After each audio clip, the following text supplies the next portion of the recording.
Hello and welcome to another edition of Grandstanders Live. I'm your host, Scott Kerman, and I'm joined by my usual cohorts, Uncle Joe McLaughlin, and he's JP's first son, Tim Hoey. Well, we have another great show for you tonight, so boys, let's get it started. Breaking news from the Grandstanders Live desk. Look, Uncle Joe has wanted this for many years. We know it's very personal. Uncle Joe dated some young lady in high school named Michelle. Never got over her, and this is the story. And today, Uncle Joe got his wish. Sony Michel was traded this morning to the Los Angeles Rams. Joe, tell us what they got. It's not clear to me what the return was for the Patriots. Either a fifth round and a sixth, or basically another better fifth rounder. So a 5 and a 6. Could be a fourth round comp pick if the Rams happen to get one for Johnson. But, a fourth round comp pick is just the first pick in the fifth round. Yeah. Fifth and sixth sounds pretty good for a guy that. And then they probably would. He was going to be a free agent, and they weren't going to pay for him anyways. Yeah. Look, Timmy, this shows that the Patriots have great depth in the running back position. Also, Stevenson, the rookie, has impressed. But I think this is about J.J. Taylor. He looked outstanding in the last game. That was sure shades of Dion there. Lewis, absolutely. Yeah, but you know what's crazy? They called him Mini Dion.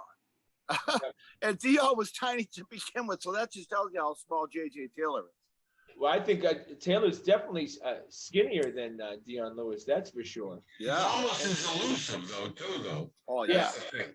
But we knew, look, this has, to be honest with you, this has to do with Brandon Bolden, because Bolden comes back after the COVID year. They still like him in the special teams. They like him as kind of a backup running back who's happy to run it 3 times a game. So this was about Bolden. It was between Bolden and Michelle, and Bolden went 1 out. Probably dollars mattered on this, right? And Michelle doesn't have that big of a hit in the cap, actually. Yeah, also getting last year. Yeah, getting a little something on the way out didn't hurt. You know what I mean? Yeah, absolutely. And look, none of us are going to wax poetic about Sony Michel. Yes, he played very well, scored 6 touchdowns in the 18 Super Bowl run. But as far as needing him this year, we weren't going to go anywhere one way or the other with Sony Michel. Yeah, if you take running backs, 1 through 10, I give him a 5. And he just didn't live up to his draft position. But they have the luxury. They have 3 backs they can use in the early downs now, with Harris, Stevenson, and even Bolden. Workhorse first and second down kind of guys. And they got 3 or 4 third down backs in White, J.J. Harris, and maybe Stevenson. I mean, this had a little bit to do with Stevenson looking so outstanding too in the pre. I mean, he really shined. But this is what, look, finally, Bill Belichick learned, the Lawrence Moronis of the world, the Sony Michels. You get your guys, Damian Harris, 2nd round, Stevenson in 3rd round. You never waste a 1st-round pick on a running back, not in this modern-day football. Yeah, Trent Richardson, that's what happens, Well, yeah. They get injured, like the kid from the Rams. Yeah, right. I mean, I hate the kid from Georgia. I hate to say it because they're human beings, but they have like a 3 or 4 year life expectancy in this league. Absolutely. They struggle hard to grab onto that 2nd contract. That's because they know they're not getting a 3rd, but they just try to get a 2nd. Well, they take such a beating all the way from Pop Warner to high school, and if they're a star in high school, they're probably getting 40 carries a game. And if they're a stud in college, they're probably getting 30 carries a game. And I mean, by the time they get here, they got to be, there's not a lot of life left in that body. You know what I mean? Absolutely. All right. So Cam Newton, we're finding out, is unvaccinated. That is, to be honest with you, the story. Cam Newton will get cut if Cam Newton doesn't go get his ass to CVS and get a shot the next day or two. Cam Newton would be cut because the NFL has set up all the rules that if you have a key player who's not vaccinated, he could ruin the whole season for you. Yep. And they say that Hoyer and Stidham have been seen without masks at practice. Yeah, but they're probably vaccinated, Joe. with like the mask hanging down around their neck, they might not be vaxxed. Look, Well, I'll tell you, you have to really believe. You must really believe in conspiracy theories if you're willing to put that kind of money on the line, not to take a couple of shots. but he got the COVID too. It's not, and we saw what it affected. He had it on him, and it did not have a great effect. He came back and didn't know how to play quarterback. Yeah, I don't understand it. I mean, I know a lot of people who won't get the shots. I got it in a heartbeat. I guess I'm not a big conspiracy theory guy. I already got the booster. So yeah, you can stick a shot on me every hour. Whatever you need to do, I could care less. Look, but this has opened the door for Mac Jones. If the door wasn't already open, apparently they had the practice with the Giants today, and Mac Jones was incredible. I know Joe's not believing this, but I'm all for going with Mac Jones. Game one, sure, there's going to be some pick sixes. There's going to be some bad plays, but he's going to lead you to the next Super Bowl. But Scotty, Joe brought up a tremendous point last week. I thought this is football. It's a macho, manly game, and Cam owns that locker room right now. He does. It has to be a organic transition. It can't be. It can be, and sometimes it is the coach just coming in and shoving a guy in, but like Mac has to win the room, and this is what it took. Maybe this is what it took. And this helps. This helps, I think. This helps in quite a bit. Look, Dante Hightower did not play last year, giving up millions of dollars because he wanted to be safe for his newborn child because of COVID. You think Dante Hightower, who's the leader of this team, right? We would admit Dante Hightower has the most cachet in that locker room. You think he's happy with Cam right now? No, I think the guys that are vaxxed, like the McCourties and Hightower and them, are really, turning their backs on Cam, saying you haven't been a good teammate doing this. Okay, boys. The second time, him catching it the first time, going, remember the rumors where he'd gone off to a party? This is the second time we've had an issue. Hey, I just have to add this. Everyone has their own personal beliefs in this. And if Cam Newton feels that it's worth, $4 or $5 million for him not to get the shot, he's got to live with it. That's his personal choice, but he has to live with the consequences. Okay, because this is all going to happen. This is Wednesday, but this is all going to end up happening by the end of the week. We're going to have answers. I truly believe this. So my first question, Uncle Joe, does Cam Newton get vaccinated this week? Yes. I think he didn't get vaccinated because he figured he'd already had it. That's the same as vaccination. Okay, Timmy, you think Cam Newton gets vaccinated? Because this is I do. Okay. I do. I think he sees the writing on the wall. Right, because if not... he could get cut, Scott. Yeah, I believe that... Do you agree that if Cam Newton does not get the vaccination this week, Cam Newton will be cut by Sunday? Yeah, and Jarrett Stidham would be the happiest guy in the room. Well, Stidham's hurt. It would actually be Hoyer, but I wouldn't be surprised if... Oh, wait, I can hear it. Calls coming from San Francisco 49ers. It's happening, boys. I predicted it. Jason Varitek will be the manager in a couple of weeks, and Jimmy G will be here. He will be coming. Let's be honest, guys. This has been a host surprise offseason with Bill Belichick. Every day, signings like this. The topper would be, here comes Jimmy G to be the backup quarterback for Max. At what dollar amount? I mean, there's a big contract involved. Isn't this, Scotty?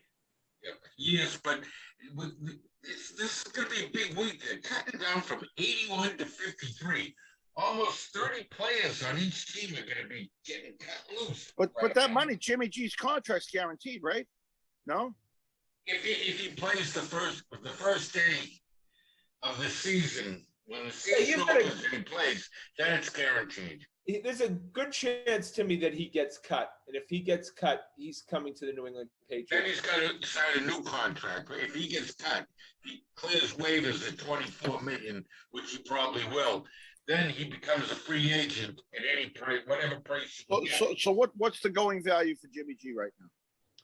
I think $10 million, $12 million. But also it's going to be incentive laden, big time, because it's going to be based on, Jimmy G, if he ends up being this, the starter, would get paid starter money. But if he's the backup, I think it, like Joe said, I think it's more like $6 to $8 million, kind of a Teddy Bridgewater deal. It'd be interesting, bringing him in this late into the start of the season. Well, he knows the system, Jimmy. Yeah, still, It'd be unbelievable, right? Yeah, he's been there, done that. It'd be awesome. It'd be incredible. And then he'll be, and then it'll be perfect. He'll get hurt in the third game, and Mac Jones can come in and play, right? Very good, Tim. Very good. I think that's a great timeline. Also, I think that we're going to end up possibly the number one wide receiver for the team does not play for the team yet. I have this sense that they've seen the wide receiver room and go, this is just not going to do it. And again, a high-priced guy can make it through waivers because no one wants to pay. No one can pay that kind of money. And then he's a free agent and signs for a one-year make-it contract, Yeah, but I think we're going to see a tight end-based running offense this year. Oh, yeah. I think we're going to see the 2001 Patriots, treating those short passes like run plays, basically, Well, I just think Mac Jones looked fantastic, and obviously everyone looked fantastic against Philadelphia. They're just a terrible team, and let's see how he looks on Sunday against the Giants. But this is speeding up, boys. This is rapid fire. We didn't think this would be that quick, but Mac Daddy's here, and he ain't going anywhere for the next 15 years. All right, boys. And it's a much better offensive line than it was back in 2001, too. Yeah, that's much better. So he's got an extra second or two to stand back there and make the play downfield too, I think. Yeah. It'd be a more wide open offense in 2001, 2002, just because that offensive line's so good. I was just looking at that roster with Antoine Smith when he came to the Patriots. He got 3 yards falling down. That guy. He was fantastic. I loved Smith. I thought he did. He was a clutch. He was a major part of that offense. Yeah, he was clutch. All right, go to the Red Sox. And look, if the Red Sox aren't playing 4-hour games, then they're not playing that day. It's torturous. The bullpen is horrendous.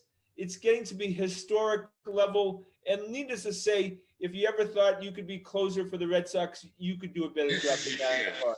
Yeah. This month, batters are batting .533 against Matt Barnes. Wow. 60.88 ERA now. This is a break. So Joe always tells us, Joe has taught us for many years, he got paid. It's 3 words, right, Joe? Yeah. He said, as soon as he signed that on the dotted line, opened a bottle of champagne, and hasn't put the glass down since. It's true, right, Timmy? I mean, yeah. It changes, guys. Sometimes it doesn't change, guys. Sometimes Christian Vasquez, to be another one, they get paid and they don't want to do anything. I'd love to see a comparison of the stats. Guys playing for contracts and guys that just sign the contracts like the first 6 months. Yeah. Will this season be, to me, is the poster child for the collapse, and this has become a collapse to some level. We were up 9.5 against the Yankees, and now we're down, 2.5 by them in almost a month. Is it Bobby Dahlbeck? I think he's gone. Travis Shaw seems to have taken his place overnight. But for trying to force that square peg in a round hole at first base all season, was that the narrative? What they must have seen something in this guy that was making them hang on. I don't know what it was. These scouts and these pro guys, they see stuff and they say, it's just a matter of time. It's just a matter of time. Whatever it was with Dahlbeck, it never came around. Yeah, to me, it was just Chaim Bloom thinking that this was a bridge year, and it was a developmental year, and it didn't matter whether they were winning or losing time. We're going to stick Bobby Dahlbeck in that lineup. Until he does develop. Right.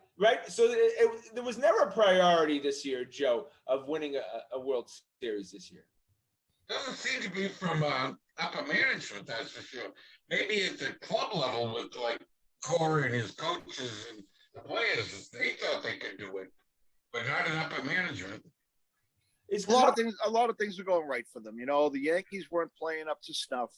You know, they started playing up to their capabilities, and the Red Sox were playing over their head. You know. So who do you think should be the closer now? Richards, Perez, or I know he'd like Whitlock, but they're not going to do that to him. He's like once a week. No, I think they like Whitlock so much in that role, and he does play that 2 to 3 inning role. Remember, we're not old enough, too old to remember closers like Gossage and Bob Stanley would do multiple innings. Oh yeah. You know, so you could make him an eighth and ninth inning. Obviously, you couldn't pitch him every night if you did that. He's about the only guy in that pen that has any control right now. The rest of them are wild, and you just hold on to your hats. Like Keith watched that ninth inning last night with Hansel Robles. He goes to 3-2 on every batter.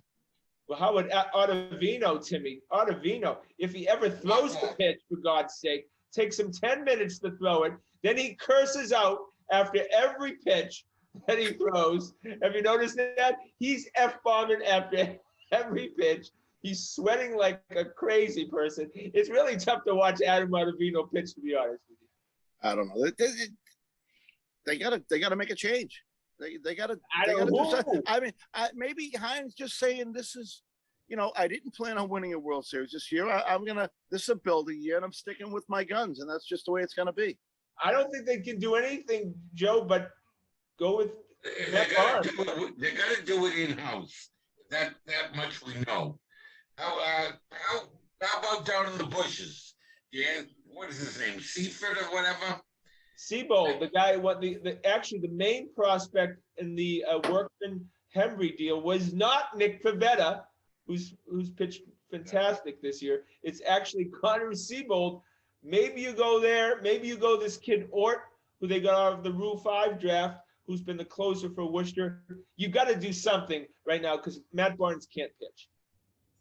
How much we get? What was that contract for? Matt Barnes was what, $9 million for another two years? Is that right? Yeah. Yeah. I mean, I don't know what you're going to do with him. I mean, he's going to have to straighten out. Yeah, well, Matt Barnes has been a pro for a number of years now, and I assume he will straighten out. They need him to do it sooner rather than later, because they are in a pennant race. They are in they got a 2-game lead for the wild card now. They got to hold on to that. But if I'm once we get to the playoffs, this bullpen can't do it against the run of the mill teams. You know what's going to happen? Well, look, needless to say, if I'm the Yankees, though, I am sweating. You do not want to get a 1-game playoff in Yankee Stadium, and here comes Chris Sale. Yeah, and Hulk coming in the 6th and 7th and 8th for a 3-inning stint on a 1-game thing too. Yeah, but then it's going to be then your closer of choice. No, then obviously Whitlock's pitching that game too. It's a Chris Sale, Tanner Houck, Garrett Whitlock game. That's your 3 guys. Everybody else can go out to lunch. The Whitlock's one really bad game was against the Yankees. No, he did. He kind of shit the bed in that one. You could see he was very nervous and stuff. Then again, scumbag Cora only let him pitch to 3 batters and then took him out. Well, you have to have 3 batters. No, but I'm saying only 3 batters. No, I understand. How much? Obviously they've won 3 out of 4. Obviously they are up in the wild card, like you said, Joe. But this collapse, which it has been a collapse, how much is Cora to blame for this? Well, it's got collapse against all the good teams. They're still beating up on the crapola, But how bad is Baltimore? That was shocking how bad they were. Would they have 19-game losing streak? Oh my God! They're trying to guarantee You're that. a season ticket holder of the Baltimore. I am. Yep. I mean, God, they are so bad. It's ridiculous. I mean, there are minor league teams that could beat them. Yeah, they have a bunch of obviously great young prospects. They actually have the #1 prospect in baseball, this catcher. So they'll be pretty good in the next couple of years. That's a great baseball town, and of course, that Texas team we just saw, they were terrible. Did they have anyone over that bat them over 220 on the home team? They would just have no offense except against the Red Sox. But Joe, Timmy, if you remember correctly, they swept the Red Sox the first 3 games at home. Baltimore Orioles, that's true. I know we knew that would come back to haunt us. If we lose by like a game and a half this year, that's gonna just come back to haunt them. But I got to give us credit that we said that every loss to the Orioles was equivalent to 3 losses normally, right? And that's what it's proved out to be, right? Absolutely. All right, boys, we go to the Boston Celtics. They just keep Brad Stevens. He just loves making moves. This week, Jason Richardson signs an extension for another year at $12 million. God, these NBA players make a ton of money, don't they? Oh my God, it's ridiculous. What it feels like startup? You think he'll be a startup? I'll tell you what this feels like to me. He's signing these guys so that they're more tradable. That's how it appears to me. I know he's packaging them up so that they're nice, clean packages as chips to do what he eventually is going to do. But didn't we always speculate this with Danny and then he wouldn't do anything? What? He couldn't pull the trigger on anything last year. Oh, Danny had a win. Danny had to gloriously win every trade, and that stopped happening. But you know what I mean? The fandom always talked about that stuff. What we're doing this for the big move. Here comes Butler, right? Here comes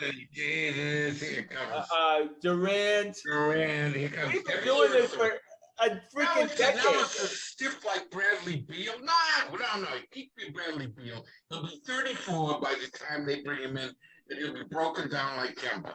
He signed Time Lord signed a contract too, right? Yep. I think it was last week, but yeah, Time Lord signs a deal, which we talked about last week. That just obviously feels like it's a package. But Joe, you're saying Bradley Beal is the next Kemba Walker. Well, that's all we're talking about. Then who is the guy? Who's the guy they were working for? It's got to be someone better than that. Who? Zach LaVine? Oh, I wouldn't mind him at all. Wouldn't you rather have him than I would rather, yeah. Well, that was the joke that I read somewhere. Someone said, too bad Zach LaVine wasn't brought up in St. Louis and he'd be the guy. But Chicago just did a good job of building around him this offseason.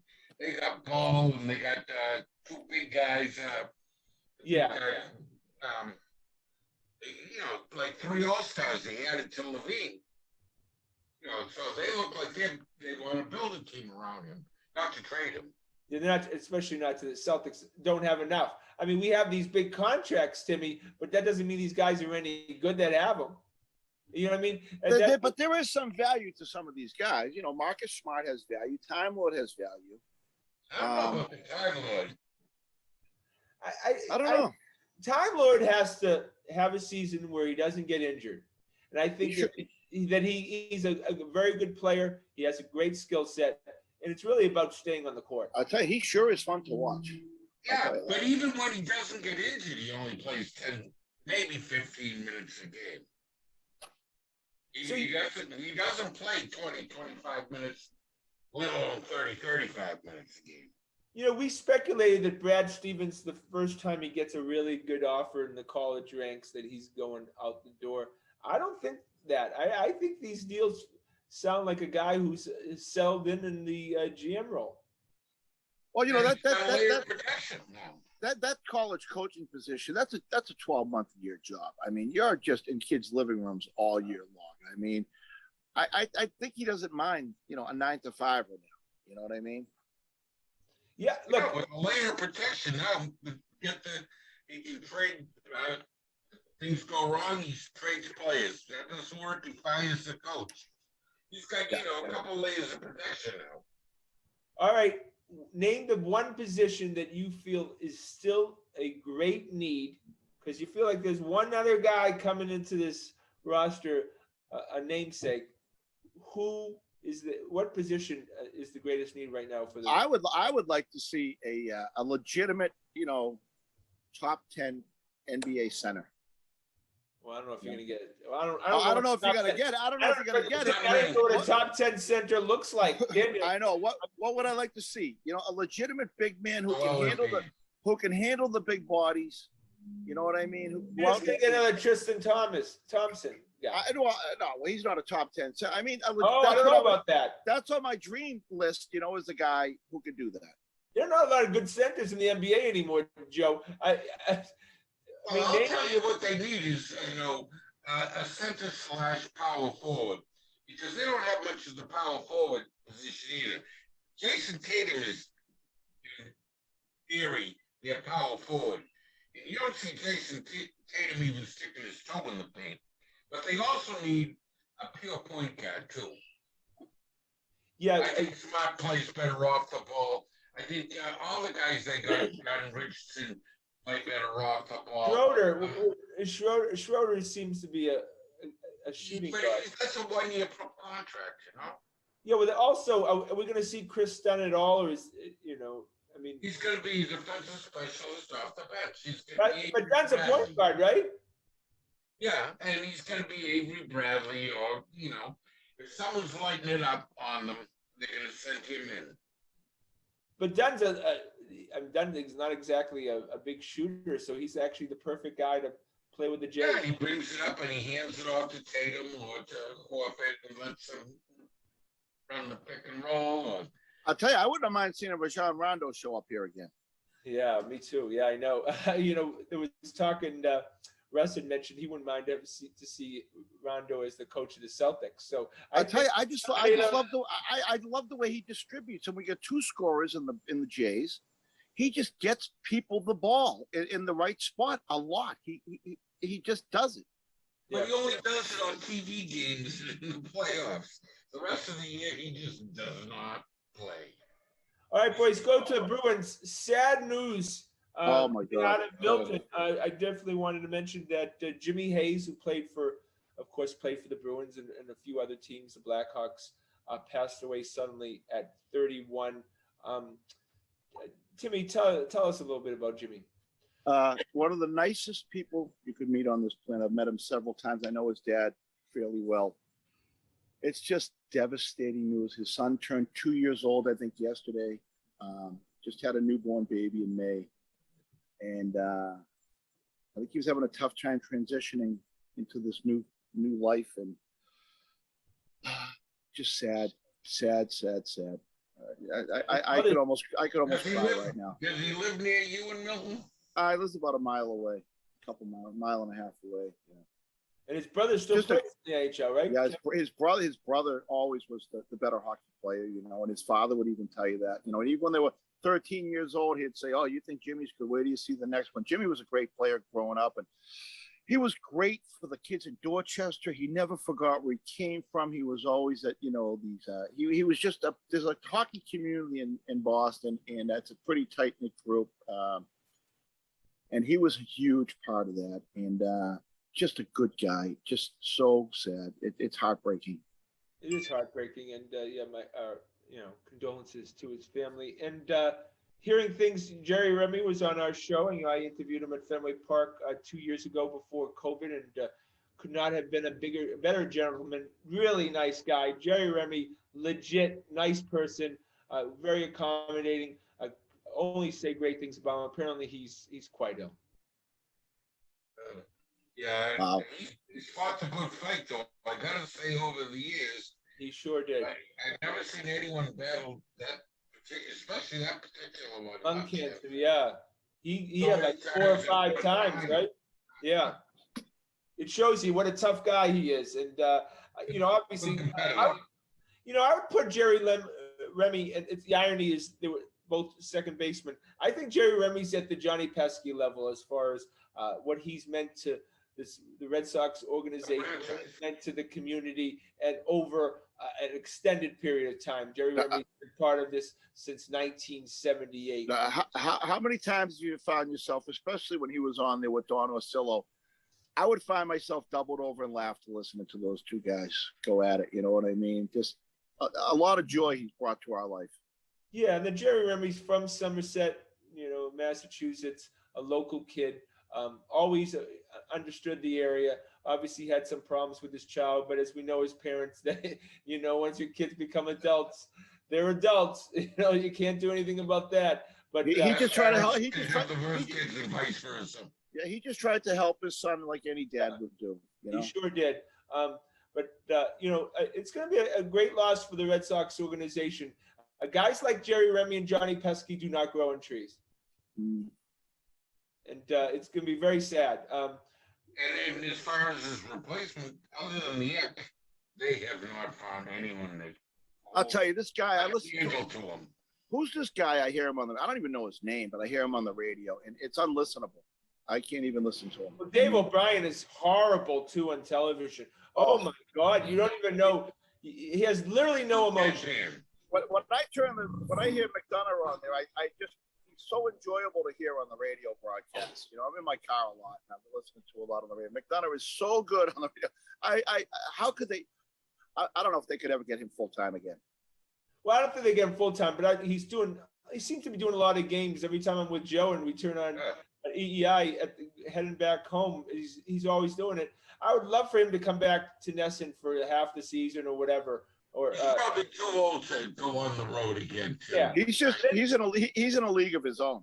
Yeah, but they don't go on the road anymore, Joe. They don't go. That's true. They're doing it from the studio right now. Yeah, watching him on it just like you and me. Yeah, have Sean McDonough do it from his freaking living room. He's fantastic. He's the best. He's so loose. He's so loose. He just says what he thinks, and it comes out. He's not afraid of getting fired. Like yeah.